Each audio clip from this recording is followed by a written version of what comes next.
नमस्कार दोस्तों, मैं अंकुर उपाध्याय स्वागत करता हूं आप सभी का आपके अपने YouTube channel share market analysis में। दोस्तों, कल रात अमेरिका के बाजार को देखकर डर लग रहा था आपको। मैंने आपसे कल रात भी कहा था कि जो अमेरिका में हो रहा है ये अपनी परेशानी है इनकी, आप लोग परेशान मत होइएगा। पहले तो आप भारतीय बाजार पे नजर डालो एक बार, मजा आ रहा है। एक बार फिर से पोर्टफोलियो में धमाका हो रहा है। कल जब मैंने तेजी की कुछ ज्यादा बातें कर दी और इंस्टाग्राम पे भी थोड़ी फनी मेम टाइप एक वीडियो बना दी, तो लोगों ने कहा कि भाई एक दिन की तेजी में इतने खुश मत हो।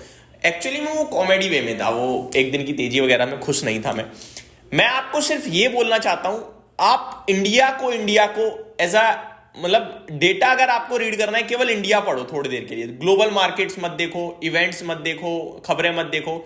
इंडिया में जो कुछ हो रहा है वो देखो। आप क्या देखोगे शेयर बाजार से रिलेटेड, फाइनेंस से रिलेटेड इंडिया में? आप देखोगे कि इंडिया की ग्रोथ कैसी दिख रही है, आप देखोगे कि इंडिया के मार्केट्स के वैल्यूएशन कैसे हैं, आप देखोगे कि कंपनीज का आगे का आउटलुक कैसा है, आप देखोगे कि इन्फ्लेशन कैसा चल रहा है, आप देखोगे कि आगे चलकर आरबीआई क्या कर सकता है। फाइनेंस से रिलेटेड चीजें देखोगे। और ये सारी की सारी मैं आपको बता रहा हूं कि जब आप पढ़ोगे तो आपको पॉजिटिव दिखेगा। नहीं पॉजिटिव दिखेगा तो क्या? बाजार में गिरावट, एफआईआईज की बिकवाली और ग्लोबल मार्केट में स्पेशली यूएस में बड़ी परेशानी। बस यही दिक्कत का विषय, यही चिंता का विषय है। खैर वो सब छोड़ते हैं। कल आपसे कहा था कि बाजार में ना जो तेजी बनी है कल, उसमें सारे शॉर्टर्स ट्रैप हो गए हैं। अब आपको केवल दो लेवल पे नजर रखनी है, 22,650 से 700। आज का लो है 22,800 का, नीचे के लोस पे भी नहीं गया और वापस से हरे निशान में आ गया। हालांकि दोबारा लाल निशान में हो सकता है, क्योंकि देखो अमेरिका अगर 2% गिरेगा तो हमारे ऊपर भी आधे % का पैनिक तो आएगा, क्योंकि लिंक तो है कहीं ना कहीं। ठीक है जी, लेकिन इतना मैं आपसे कह सकता हूं कि हम लोग ऑलरेडी टूट चुके हैं और अमेरिका टूट सकता है। जो हमारी सिचुएशन डेटा पॉइंट्स के लिहाज से सितंबर में थी, क्या था सितंबर? Q2 वर्स्ट Q2 था, वर्स्ट जिसे कहते हैं। 7 क्वार्टर्स के लोएस्ट लेवल पे हमारी जीडीपी ग्रोथ आ रही थी, इन्फ्लेशन हमारा यहां हो गया था, परेशानी थी। कंपनीज की अर्निंग, जब जीडीपी नहीं बढ़ रही तो अर्निंग्स कहां से आएंगी? ऑब्वियस है। पूरा का पूरा असमंजस था। दिवाली जैसे बड़े त्योहार पे ऑटो कंपनियों को डिस्काउंट देने पड़ रहे थे, जहां पे लाइन लगा के लोग गाड़ी खरीदते हैं, उस समय गाड़ी नहीं बिक रही थी। तो ये दर्शा रहा था इकोनॉमी में बड़ी मंदी दिख रही है। और उसके पीछे रीजन कुछ और नहीं था, रीजन था गवर्नमेंट। रीजन गवर्नमेंट इसलिए नहीं वो काम नहीं कर रही थी, इसलिए क्योंकि इलेक्शंस थे, दिल्ली इलेक्शंस थे, तो इलेक्शंस पे वो लोग फोकस कर रहे थे। एंड इसीलिए हमारा जो केपेक्स था इस करंट वित्त वर्ष के लिए, जो अनुमान था 11.1 लाख करोड़ का था, लेकिन अभी जो रिसेंट बजट आया उसमें अनुमान घटा दिया, कहा कि भैया नहीं कर पा रहे उतना, 10.28 लाख करोड़ कर पा रहे हैं। और ये भी बाजार के लिए नेगेटिव था। अभी भी लोगों का मानना यह है कि इस पूरे फाइनेंशियल ईयर में 10.28 लाख करोड़ भी मुश्किल है होना, क्योंकि आप कैसे इतनी तेज एकदम स्पेंड कर दोगे। लेकिन अगले वित्त वर्ष में क्या? और अगला वित्त वर्ष कितनी दूर है? अभी कितनी आज 19 तारीख हो गई, 11 दिन बचे हैं अगला वित्त वर्ष शुरू होने में।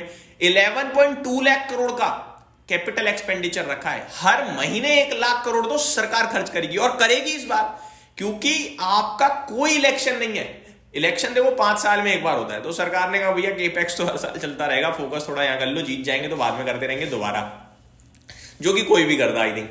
तो मेरे हिसाब से India as a economy, as a data point superb कर रहा है, कोई दिक्कत नहीं दिख रही है यहाँ पे। और बस यही कहना चाहूंगा, मैंने बोला भी था, जो हमारे साथ जुड़े हुए हैं उन्होंने देखी होगी मेरी वीडियो। हालांकि 3 चैनल में से किस पे डाली मुझे याद नहीं है, मेरे को लगता है तीनों पे डाली है मैंने क्लियर बोला था कि डेटा के लिहाज से बॉटम बना है मार्केट का। अब मार्केट के निफ्टी के लिहाज से कब बनेगा वो देखना है सिर्फ, लेकिन डेटा के लिहाज से बन गया।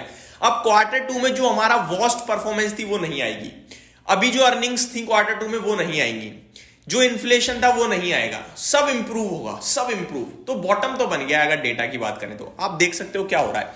देखो तेजी है, इसलिए तेजी की बात नहीं कर रहा हूं, तेजी पे तो मुझे भी भरोसा नहीं है, क्योंकि बाजार ये कभी भी घूम जा रहा है। बाजार में प्रॉब्लम चल रही है सेलिंग की, सेंटीमेंट्स की। अभी मैं तेजी की बात कर रहा हूं, सामने से आपको ही मैं बोल सकता हूं कि कहीं ना कहीं अंदर ही अंदर डर होगा यार दोबारा ना रिवर्सल आ जाए। हालांकि पोर्टफोलियो में मेरे को लगता है बढ़िया मूव आया है बीते 2 दिनों में।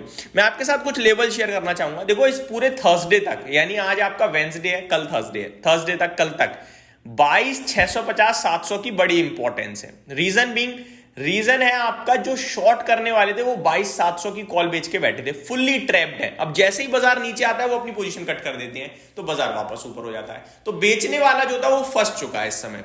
अब ऊपर में 23,000 का लेवल थोड़ा हार्ड बनेगा। क्यों बनेगा? क्योंकि वहां अगेन कॉल राइटर्स है, तो 23,000 शायद कल तक पार ना हो। और एक सबसे बड़ी दिक्कत आज है फेड पॉलिसी, और बड़ी दिक्कत हो सकती है फेड पॉलिसी में। अब उसकी वजह से अमेरिका ज्यादा चटक गया, ज्यादा टूट गया और हम गैप डाउन आ गए तो कह नहीं सकते। और अगर पॉलिसी की वजह से बाजार भागा अमेरिका का तो 23,000 वाला कॉल राइटर भी ट्रैप हो जाएगा, फिर बड़ी तेजी आ जाएगी। तो यहां आज असमंजस है बहुत ज्यादा, मैं यही कहूंगा। और कल भी मैंने तेजी में ये कहा था एज अ डिसिप्लिन की दो बड़ी चीजें हैं जो हमें ध्यान में रखनी है। एक फेड पॉलिसी आज की, और सेकंड अप्रैल की स्टार्टिंग में जो टैरिफ लागू हो जाएंगे, यहां तक बस हमें थोड़ा संभालना है कैसे भी करके, उसके बाद देखेंगे क्या होगा क्या नहीं होगा। बट जिस हिसाब से बाजार में तेजी दिख रही है ना, ये फ्रेश बाइंग है दोस्तों, और ये फ्रेश बाइंग है, इसलिए मुझे लगता है कि थोड़ा हमें मोटिवेट होना चाहिए। एक बार डेटा बताना चाहूंगा एफआईज का। कल दिल खोल के खरीदा है एफआईज ने, दिल खोल के क्या खरीदा है सुनिए आप। पहले तो कैश मार्केट में बड़े लंबे समय बाद एफआईज का फिगर पॉजिटिव आया, 694 करोड़ की बाइंग, बहुत छोटी थी, ठीक है मैं भी मानता हूं। डीआईज ने 2534 करोड़ का खरीदा, लेकिन फ्यूचर्स में कल एफआईज ने 8,000 करोड़ की खरीदारी करी है, 8,000 करोड़ की। परसों 5,000 करोड़ की करी थी, आज 8,000 करोड़ की करी है, आज यानी कि कल ट्यूसडे, ठीक है। और इसमें से 3300 करोड़ तो फ्यूचर स्टॉक्स के हैं, और इंडेक्स में 5,000 करोड़ की बाइंग, 4,700 करोड़। तो इंडेक्स कैसे गिरेगा जब इतनी बड़ी बाइंग हो रही है? सोचो ना, कैसे गिर जाएगा? ये डेटा दिखा रहा है नहीं गिर सकता भैया।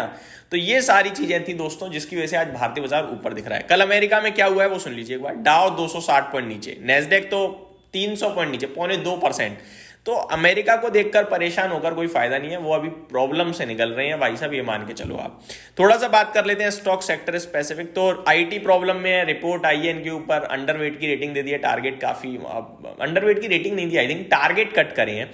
बाकी आईटी में है प्रॉब्लम। कल भी मैंने तेजी में कहा था कि आज आईटी ऊपर है, लेकिन भरोसा बिल्कुल नहीं है। मैंने क्लियर कट वीडियो बनाई है, रीजन बिंग ये यूएस से रिलेटेड है, और यूएस से रिलेटेड है तो यूएस में प्रॉब्लम है, आईटी में प्रॉब्लम कभी भी आ सकती है। 1.5% नीचे खड़ा है आईटी आपके लिए।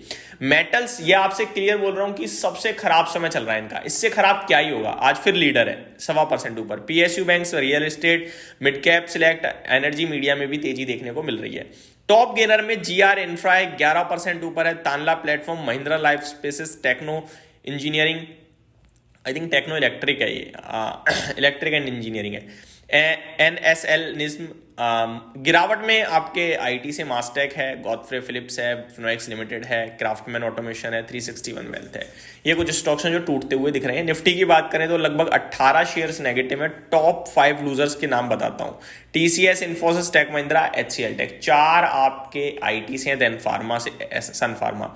32 शेयर्स पॉजिटिव है। श्रीराम फाइनेंस कमाल करता हुआ दिख रहा है आपके लिए, 3% ऊपर। टाटा स्टील, इंडसइंड बैंक में भी तेजी देखने को मिल रही है। यही समाप्त करते हैं दोस्तों इस वीडियो को। उम्मीद करता हूं डिटेल्स डेटा पसंद आया होगा। Thank you so much for watching this video. Have a great day guys.